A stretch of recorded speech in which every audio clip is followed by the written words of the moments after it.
പുതിയൊരാൾ വന്നതല്ലേ, ആദ്യം കടീനോട് തന്നെ കാര്യം പറയാം. മൂപ്പർക്ക് സന്തോഷമാവും. പുതിയ ഒരാളെ കൊണ്ടുവന്നത് നമ്മളാണെന്നും തട്ടിവിടാം. ഇഹി, എവിടെന്നോ വഴിതെറ്റി വന്നതാണെന്നൊന്നും ആരും അറിയില്ല. വേറൊരു കാട്ടിൽ നിന്നാ വന്നത്. ചേട്ടനെ പരിചയപ്പെടുത്താൻ ഞങ്ങൾ പ്രത്യേകമായിട്ട് കൊണ്ടുവന്നതാ. കടിയൻ ചേട്ടനെ പരിചയപ്പെടാഞ്ഞിട്ട് അങ്ങേർക്ക് വല്ലാത്ത ശ്വാസമുട്ടലാ. എത്രയും പെട്ടെന്ന് പരിചയപ്പെടണമെന്ന് പറഞ്ഞ് കരഞ്ഞ് കരഞ്ഞ് മതി മതി നിർത്ത. പരിചയപ്പെട്ട് കളയാം. ആളെവിടെ? ഞങ്ങളുടെ ഗുഹയിൽ ഇരുത്തിയിട്ടുണ്ട്, ഇപ്പൊ കൊണ്ടുവരാം. ഇഹി, അറിഞ്ഞോ, കടിയനെ പരിചയപ്പെടുത്താൻ സൂത്രൻ ആരെയോ കൊണ്ടുവന്നിട്ടുണ്ട്. അവനെ ഞാൻ കണ്ടു. അയ്യോ, അത് പറഞ്ഞപ്പോൾ എന്താ മുഖത്തൊരു പേടി?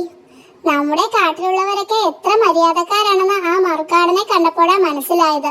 ഇത്ര ക്രൂരത ഞാൻ നമ്മുടെ കാട്ടിൽ കണ്ടിട്ടില്ല. ആ, മറ്റു കാട്ടിലൊക്കെ അങ്ങനെ ആയിരിക്കും. തിരിച്ചു പറ ചേട്ടാ, കൊച്ചു കുട്ടികളെ വിഴുങ്ങുന്നവനെ പറ്റി താനെന്ത് പറയുന്നു? ആ കുഞ്ഞും മോശക്കാരനല്ല. തിന്നവന്റെ വയറ് മാന്തി പൊളിച്ച് അവൻ പുറത്തു വരാൻ നോക്കി. പക്ഷെ തിന്നവൻ വിട്ടുകൊടുക്കുമോ? ശരീരമൊക്കെ കീറിയെങ്കിലും കുഞ്ഞിനെ അവൻ വിട്ടിട്ടില്ല. സത്യമാണോ താനീ പറയുന്നത്? അതെ ചേട്ടാ, ആ ഭയങ്കരനെ നേരിട്ട് കണ്ട ഒരാളെ എന്നോട് നേരിട്ട് പറഞ്ഞതാ. ഇത്രയും ക്രൂരനായ ഒരാളെ ചേട്ടന് പരിചയപ്പെടുത്തുന്നത് എന്തിനാണെന്നാ മനസ്സിലാവാത്തത്. പരിചയപ്പെടുത്താനല്ല കൊണ്ടുവരുന്നത് എന്നാ എന്റെ തോന്നൽ. ക്രൂരന്മാരായ മറുനാടന്മാർ ആദ്യം വന്ന് പരിചയപ്പെടും, പിന്നെ നമ്മളെ തോൽപ്പിച്ച അടിമകളാക്കും. മുമ്പും ഇങ്ങനെ സംഭവിച്ചിട്ടുണ്ട്. ചേട്ടനെ അടിമയാക്കാൻ ആ സൂത്രനും കൂട്ടു നിൽക്കുന്നുണ്ടല്ലോ എന്ന് ആലോചിക്കുമ്പോഴാ. ചേട്ടാ, ആളെത്തി.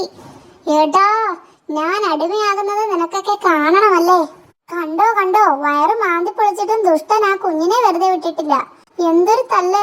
ഇത്രയും ക്രൂരത നമ്മുടെ കാട്ടിലൊന്നും കണ്ടിട്ടില്ല. നമുക്ക് വേഗം സ്ഥലം വിടാം മോനെ.